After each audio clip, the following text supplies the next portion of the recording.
I think there's only so much that you can play the same experience before it eventually starts to fade or become boring. You need new things to really entice you. Part of it is it just doesn't always feel inviting. There are people who need to sort of get in there and learn how to develop their skills and become that really competitive player, but they have to feel comfortable being able to come into that environment and do that. How do you get people more deeply connected with your universe? We're trying to make it innovative, we're trying to make it accessible, and by introducing story and a narrative thread through the whole Infinity multiplayer experience is something that we really wanted to put a lot of attention and detail into. If it's a universe that everybody wants to be really excited about, it's got to grow and evolve beyond just an incredibly balanced suite of mechanics. It's got to speak to fantasy and what people want and what they expect.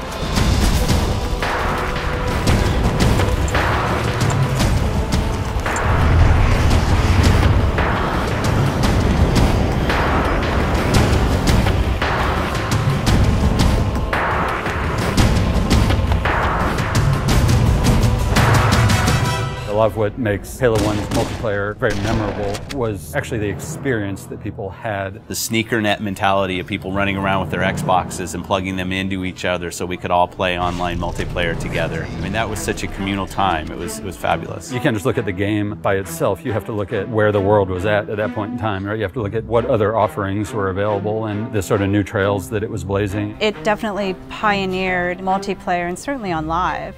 But when you look at the series over time, I think that it's failed to change, and something we really wanted to do with Halo 4 was evolve the experience. The high-level philosophy for multiplayer was that we wanted to unify the competitive and cooperative experiences under this one big narrative banner that we call Infinity. The Infinity is a UNSC ship that is home to the Spartan 4 program. Really try to contextualize multiplayer in such a way in which it doesn't feel like abstracted game mode off to the side. It feels very much part of the same universe. We knew we wanted to expand the audience as far as we could, but still satisfy the core as much as possible. We had to break everything down to line-by-line evaluation of our current scripts and redefine that core loop to not make it like Halo 2 or like Halo 3 or something in the middle, but make it Halo 4. Halo starts with a philosophy that we've upheld, which is that your gameplay mechanics are consistent across every mode, so they don't change. We want to give players the power to choose which weapons they take in. People have their own personal favorites. It's a growth system in that you're unlocking customizations for your character, you're unlocking new weapons and abilities, but that's also helping to train you how to use those over time. You have armor abilities and armor mods, which are sort of under the hood modifications to your armor that give you abilities, give you passive changes. And then that completely fit in with our new scoring system. There's a lot of actions players take in multiplayer that don't necessarily put a score on the board. Because of the objective medals and all the extra ways you can score in a match, no players are finishing the game with a 0. Hail Mary. So one of the big things for us was making sure that people felt involved and felt like they could always contribute in some sort of way. You're getting rewarded for teamwork, your style, your kills, your assists, the objectives you complete. And as you do that, you're going to get medals that fill up your ordnance meter. Ordnance ready. Once your ordnance meter fills up, the UNSC Infinity gives you 3 rewards you can choose from. Those are going to be power weapons, power-ups, or grenades, and you can call them down right to you. Request confirmed. We're adding death cam to a bunch of our game modes. That's a replay of the person that just killed you and how they killed you. Just adds a bit more information for players. The matchmaking system has evolved to let us join in progress. Overall, this means players will be getting into games faster and more often. So the new CTF really focuses on trying to encourage a little more team play. In the past, there was a lot of dropping of the flag and changing of roles, and it led to chaos and confusion on the battlefield unless you had a really, really well-organized team. Now when you pick up the flag, carrying flag, you're 100% committed, and at that point, your role is now to deliver that flag. Your HUD will change to tell you exactly where the deliver point is. Everybody can see exactly what it is that they're supposed to do. If you don't have that flag, then you'll still get points for helping your flag carrier, driving him around, assisting him, saving his life, returning your own flag, defending your flag against the enemies. It's a much more intense experience for all of the players. Enemy team scored.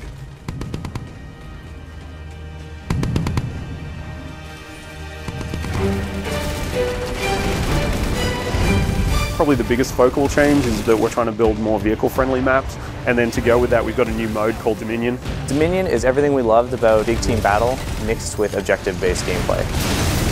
You have lots of vehicles, big power weapons, large maps, But now there's bases. As you reinforce the bases, then shields will come up, or you'll be able to activate turrets to kind of reinforce those locations. It's kind of like territories, but with a little bit more of a twist. Territory control. One of the biggest challenges was trying to get vehicle and infantry play to work really well on a large map that had a lot of interior space.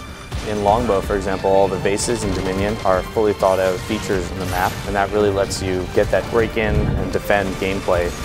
The idea was to try and make sure that the team started here or here. The paths that they could take in between involved great pinch points, places where the vehicles would automatically run into each other and jump over each other.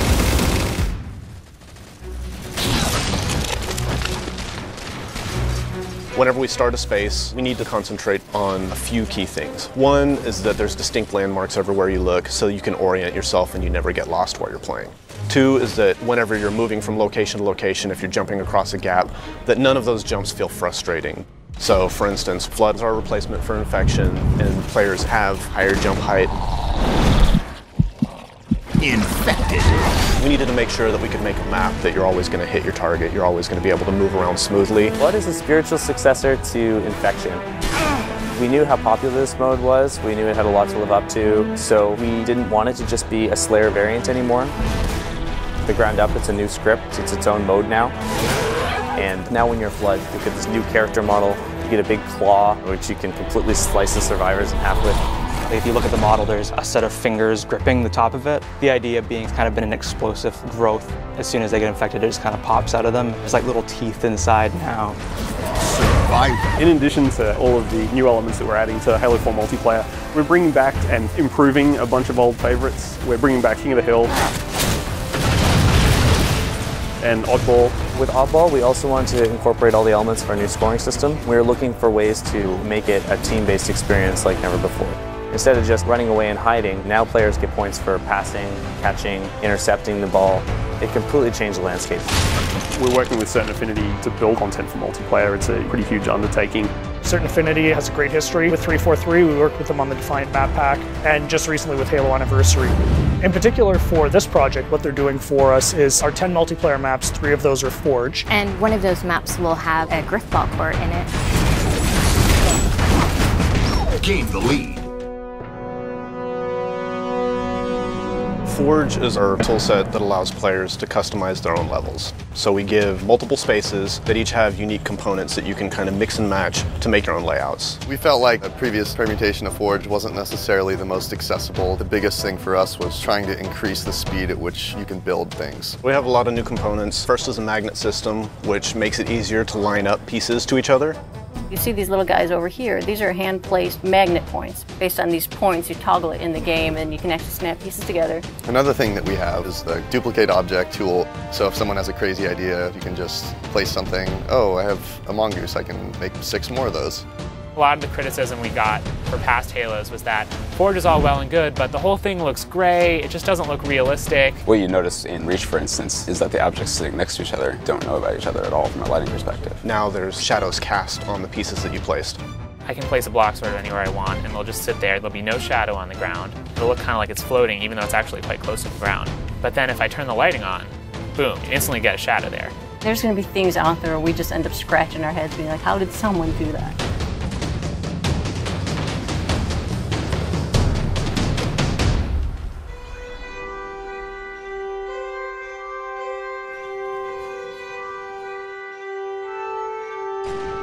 In the tradition of remaking maps, we've chosen to do Valhalla, and this time we're calling it Ragnarok.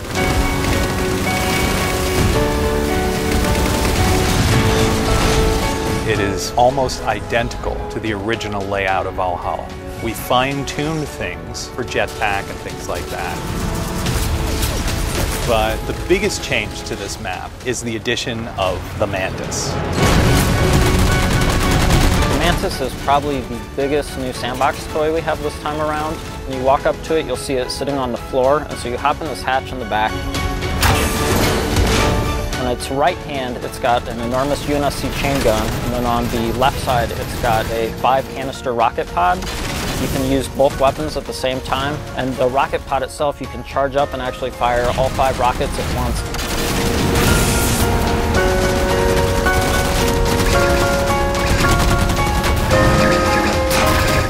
The other thing that's really sweet with it is it has a melee stomp. This is probably the most powerful vehicle in a Halo game since like the Scorpion or Banshee. We knew from the start that if we're going to put this in campaign, we have to bring in multiplayer. What better toy do I want to use in the battlefield than the mech? When you look at Halo's audience, you've got a group of players that really gravitates towards campaign, and then another group of players that really gravitates towards multiplayer. The idea of knitting together the narrative and this gameplay experience was the genesis of where Spartan Ops came from. The narrative thread through Spartan Ops is absolutely huge. 6 months after the events of campaign are over, the crew of the Infinity is going down to investigate Requiem. Some of the old hands here know what you're in for. The rest of you, you're due an education. Each week you have a new episode of the series that's continuing to tell this evolving story. And then you have these 5 missions that tie directly to that episode. And actually in some cases you have a direct impact on what's happening in the next week's episode. Don't relax yet, you've got more hostiles headed your way. There are both creative challenges and production challenges. One is it's just a huge amount of content. We have, 50 missions that we're developing over the 10 weeks of the Spartan Ops season. We only have this much space, we only have this much RAM, we only have this much bandwidth. So we had to do a lot of technical trickery so that everything that we wanted to accomplish was able to happen. We want you to feel invested as part of the story. We wanted players to feel like they're accomplishing something.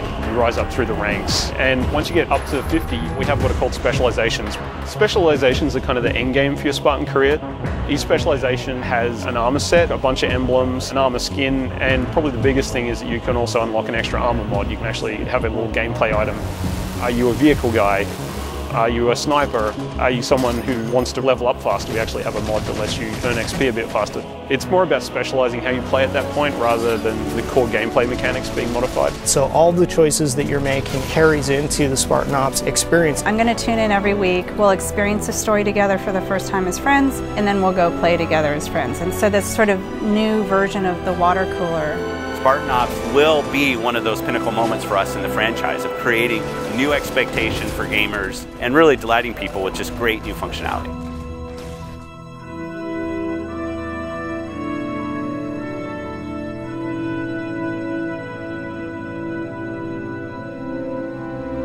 We're seeing just kind of the tip of the spear. Going where we want to go in the next steps is only made possible by building absolute confidence. A hero is someone who takes action even though they have something to lose.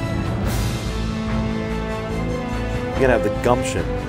You gotta have the confidence to go after it, even if it means throwing your playbook away. No matter how deeply we explore the universe or how much detail that you find out about aspects of the universe, it's still bigger and more mysterious than any amount of information could ever give us, and I think that's how the real universe is. Super excited about where this game has evolved to. There's so much variation at all levels of the game that make it infinitely replayable. People play it and they say, man, that's great, I just want one more game, and another one, and just keep going. It has been sort of this puzzle that's come together person by person. And it's an amazing feeling to kind of look back and see what, as a team, we've managed to accomplish. To me, that's the most fun thing, is seeing people play it, enjoy it, and have fun. And you know it just started with that single spark, that single sentence from one designer to another.